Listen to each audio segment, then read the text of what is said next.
بسم اللہ الرحمن الرحیم۔ حضور صلی اللہ علیہ وآلہ وسلم کی عمر 35 سال ہوئی تو مکہ میں زبردست سیلاب آیا۔ قریش نے اس سیلاب سے محفوظ رہنے کے لیے ایک بند بنا رکھا تھا، مگر یہ سیلاب اس قدر زبردست تھا کہ بند توڑ کر کعبہ میں داخل ہو گیا۔ پانی کی زبردست ریلیں اور پانی کے اندر جمع ہونے کی وجہ سے کعبہ کی دیواریں میں شگاف پڑ گئے۔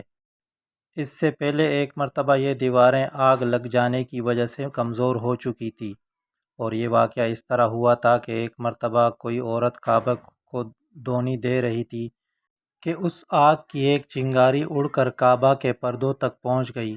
اس سے پردوں کو آگ لگ گئی اور دیواریں تک جل گئی۔ اس طرح دیواریں بہت کمزور ہو گئی تھی۔ یہی وجہ تھی کہ سیلاب نے ان کمزور دیواروں میں شگاف کر دیے۔ سیدنا ابراہیم علیہ السلام نے کعبے کی جو دیواریں اٹھائی تھی وہ 9 گز اونچی تھی، ان پر چھت نہیں تھی۔ لوگ کعبے کے نذرانے وغیرہ لاتے، یہ نذرانے کپڑے اور خوشبو وغیرہ ہوتی تھی۔ کعبے کے اندر جو کنواں تھا، یہ سب نذرانے اس کنویں میں ڈال دیے جاتے تھے۔ کنواں اندرونی حصے میں دائیں طرف تھا۔ اس کو کعبے کا خزانہ کہا جاتا تھا۔ کعبے کے خزانے کو ایک مرتبہ ایک چور نے چرانے کی کوشش کی، چور کنویں میں ہی مر گیا۔ اس کے بعد اللہ تعالیٰ نے اس کی حفاظت کے لیے ایک سانپ مقرر کر دیا۔ یہ سانپ کنویں کے منڈیر پر بیٹھا رہتا، کسی کو خزانے کے نزدیک نہیں آنے دیتا۔ قریش پہ سے خوف زدہ رہتے تھے۔ اب جب کعبے کی دیواروں میں شگاف پڑ گئے اور نئے سرے سے اس کی تعمیر کا مسئلہ پیش آیا تو اللہ تعالیٰ نے ایک پرندے کو بھیجا، وہ سانپ کو اٹھا لے گیا۔ یہ دیکھ کر قریش کے لوگ بہت خوش ہوئے۔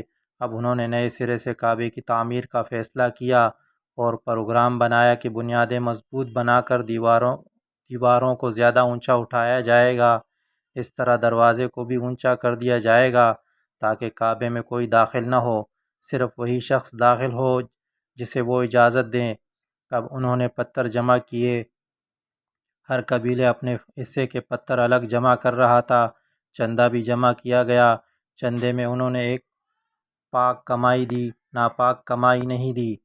مثلاً طوائفوں کی آمدنی، سود کی کمائی، دوسروں کا مال غصب کر کے حاصل کی گئی دولت چندے میں نہیں دی۔ پاک کمائی انہوں نے بلا وجہ نہیں دی۔ ایک خاص واقعہ پیش آیا تھا جس سے وہ اس نتیجے پر پہنچے تھے کہ اس کام میں صرف پاک کمائی لگائی جائے گی۔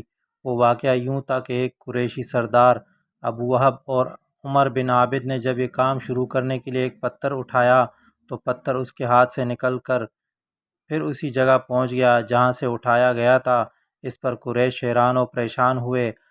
آخر خود وہب کھڑا ہوا اور بولا، اے گروہ قریش، کعبے کی بنیادوں میں سوائے پاک مال کے کوئی دوسرا مال شامل مت کرنا۔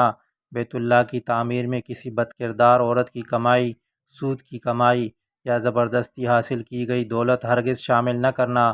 یہ واحد نبی کریم صلی اللہ علیہ وسلم کے والد حضرت عبداللہ کا ماموں تھا، اور وہ اپنے قوم میں ایک شریف آدمی تھا۔ جو قریش کے لوگ خانہ کعبہ کی تعمیر کے لیے پتھر ڈھونڈ رہے تھے تو ان کے ساتھ نبی صلی اللہ علیہ وسلم بھی پتھر ڈھونڈنے میں شریک تھے۔ آپ صلی اللہ علیہ وسلم پتھر اپنی گردن پر رکھ کر لا رہے تھے۔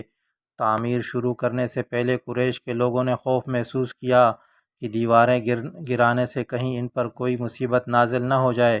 آخر ایک سردار ولید بن مغیرہ نے کہا، کعبے کی دیواریں گرانے سے تمہارا ارادہ اصلاح اور مرمت کا ہے، اس کو خراب کرنے کا ظاہر ہے۔ ہم تو مرمت اور اصلاح چاہتے ہیں۔ یہ سن کر ولید نے کہا، تب پھر سمجھ لو کہ اللہ تعالیٰ اصلاح کرنے والوں کو برباد نہیں کرتا۔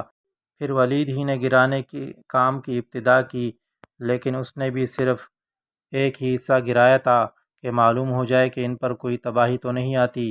جب وہ رات خیریت سے گزر گئی تو دوسرے دن سب لوگ اس کے ساتھ شریک ہو گئے اور پوری عمارت گرا دی، یہاں تک کہ ان کی بنیاد تک پہنچ گئے۔ یہ بنیاد حضرت ابراہیم علیہ السلام کے ہاتھ کی رکھی ہوئی تھی۔ حضرت ابراہیم علیہ السلام نے بنیادوں میں سبز رنگ کے پتھر رکھے تھے۔ یہ پتھر اونٹ کی کوہان کی طرح کے تھے اور ایک دوسرے سے جڑے ہوئے تھے۔ ان لوگوں کے لیے ان کو توڑنا بہت مشکل ثابت ہوا۔ دائیں کونے کی نیچے سے قریش کو ایک تحریر ملی۔ وہ تحریر سریانی زبان میں لکھی تھی۔ انہیں سریانی زبان نہیں آتی تھی۔ آخر ایک یہودی کو تلاش کر کے لایا گیا، اس نے وہ تحریر پڑھ کر انہیں سنائی: میں اللہ مکہ کا مالک، جس کو میں نے اس دن پیدا کیا، اور میں نے آسمانوں اور زمینوں کو پیدا کیا جس دن میں نے سورج اور چاند بنائے، میں ان کو یعنی مکہ کو 7 فرشتوں کے ذریعے گھیر دیا ہے۔ اس کی عظمت اس وقت تک ختم نہیں ہوگی جب تک اس کی دونوں طرف پہاڑ موجود ہیں، اور ان پہاڑوں کے سردار، ایک تو ابو قبیس پہاڑ ہے جو صفا پہاڑی کے سامنے ہے، اور دوسرا کاکان پہاڑ ہے جو مکہ کے قریب ہے، جس کا رخ ابو قبیس پہاڑ کی طرف ہے۔ یہ شہر اپنے باشندوں کے لیے پانی اور دودھ کے لحاظ سے بہت بابرکت اور نفع والا ہے۔ یہ پہلی تحریر تھی۔ دوسری مقام ابراہیم سے ملی، اس میں لکھا تھا کہ مکہ اللہ تعالیٰ کا محترم اور معظم شہر ہے، اس کا رزق 3 راستوں سے اس میں آتا ہے۔ یہاں 3 راستوں سے مراد قریش کے 3 تجارتی راستے ہیں، ان راستوں سے کافی آتے جاتے تھے۔ تیسری تحریر اس سے کچھ فاصلے سے ملی، اس میں لکھا تھا: جو بلائی بوئے گا لوگ اس پر شک کریں گے، یعنی اس جیسا بننے کی کوشش کریں گے، اور جو شخص رسوائی بوئے گا وہ رسوائی اور ندامت پائے گا۔ تم برائیاں کر کے بلائی کی آس لگاتے ہو، ہاں ایسا ہی ہے جیسے کیکر یعنی کانٹے دار درخت میں کوئی انگور تلاش کرے۔ یہ تحریر کعبہ کے اندر پتھر پر کھدی ہوئی ملی۔ کعبہ کی تعمیر کے سلسلے میں قریش کو پتھروں کے علاوہ لکڑی کی بھی ضرورت تھی، چھت اور دیواروں میں لکڑی کی ضرورت تھی۔ لکڑی کا مسئلہ اس طرح حل ہوا کہ ایک جہاز عرب کے ساحل سے آ کر ٹکرا گیا۔ آج اس مقام کو جدہ کا ساحل کہا جاتا ہے، پہلے مکہ کا ساحل کہلاتا تھا، اس لیے مکہ کا قریب ترین ساحل یہی تھا۔ ساحل سے ٹکرا کر جہاز ٹوٹ گیا، وہ جہاز کسی رومی تاجر کا تھا۔ اس جہاز میں شاہ روم کے لیے سنگ مرمر، لکڑی اور لوہے کا سامان لے جایا جا رہا تھا۔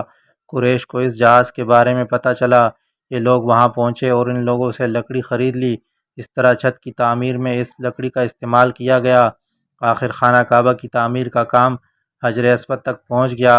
اب ایک نیا مسئلہ پیدا ہو گیا۔ سوال یہ پیدا کہ حجر اسود کون اٹھا کر اس جگہ پر رکھے گا؟ ہر قبیلہ یہ فضیلت خود حاصل کرنا چاہتا تھا۔ یہ جھگڑا اس حد تک بڑھا کہ مرنے مارنے تک نوبت آ گئی۔ لوگ ایک دوسرے کو قتل کرنے پر تل گئے۔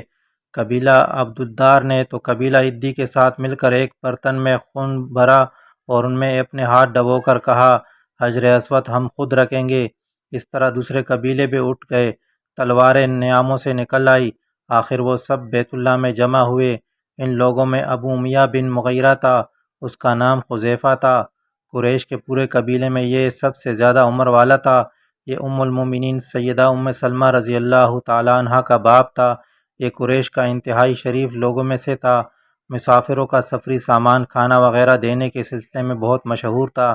جب کبھی سفر کرتا تو اپنے ساتھیوں کو کھانے پینے کا سامان خود کرتا تھا۔ اس وقت اس شدید جھگڑے کو ختم کرنے کے لیے اس نے ایک حل پیش کیا۔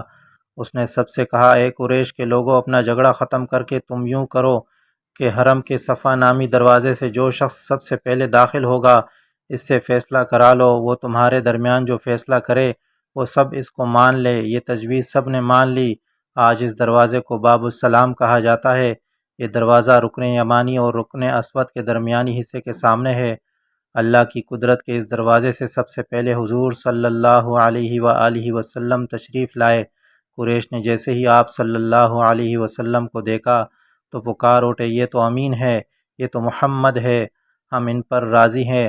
اور ان کے ایسا کہنے کی وجہ یہ تھی کہ قریش اپنے آپس کے جھگڑوں کے فیصلے آپ صلی اللہ علیہ وسلم سے ہی کرتے تھے۔ آپ صلی اللہ علیہ وسلم کسی کی بے جا حمایت نہیں کرتے تھے، نہ بلا وجہ کسی کی مخالفت کرتے تھے۔ پھر ان لوگوں نے اپنے جھگڑوں کی تفصیل آپ صلی اللہ علیہ وسلم کو سنائی۔ ساری تفصیل سن کر آپ صلی اللہ علیہ وسلم نے فرمایا: ایک چادر لے آؤ۔ وہ لوگ چادر لے آئے۔ آپ صلی اللہ علیہ وسلم نے اس چادر کو بچھایا اور اپنے دست مبارک سے حجر اسود کو اٹھا کر اس چادر میں رکھ دیا۔ اس کے بعد آپ صلی اللہ علیہ وسلم نے ارشاد فرمایا کہ قبیلے کے لوگ اس چادر کا ایک ایک کنارہ پکڑ لیں، پھر سب مل کر ان کو اٹھائیں۔ انہوں نے ایسا ہی کیا۔ چادر کو اٹھائے ہوئے اس مقام تک آ گئے جہاں حجر اسود کو رکھنا تھا۔ پھر اس کے بعد نبی صلی اللہ علیہ وسلم نے حجر اسود کو اٹھا کر اس کی جگہ رکھنا چاہا، لیکن عین اسی وقت ایک نجدی شخص آگے بڑھا اور تیز آواز میں بولا، بڑے تعجب کی بات ہے کہ آپ لوگوں نے ایک کم عمر نوجوان کو اپنا رہنما بنا لیا، اس کی عزت افزائی لگ گئے۔ یاد رکھو یہ شخص سب کے گروہوں میں تقسیم کر دے گا، تم لوگوں کو پارا پارا کر دے گا۔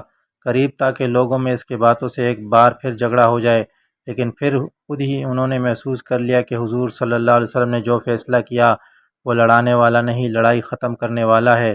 چنانچہ حجر اسود کو نبی صلی اللہ علیہ وسلم نے اپنے مبارک ہاتھوں سے اس جگہ پر رکھ دیا۔ مورخوں نے لکھا ہے یہ نجدی شخص دراصل ابلیس جو اس موقع پر انسانی شکل میں آیا تھا۔ جب کعبہ کی تعمیر مکمل ہو گئی تو قریش نے اپنے بتوں کو پھر سے اس میں سجا دیا۔ کعبہ کی یہ تعمیر جو قریش نے کی تھی چھوٹی تعمیر تھی۔ سب سے پہلے کعبہ کو فرشتوں نے بنایا تھا۔ بعض صحابہ نے فرمایا کہ زمین اور آسمان کو پیدا کرنے سے پہلے اللہ تعالیٰ کا عرش پانی کے اوپر تھا۔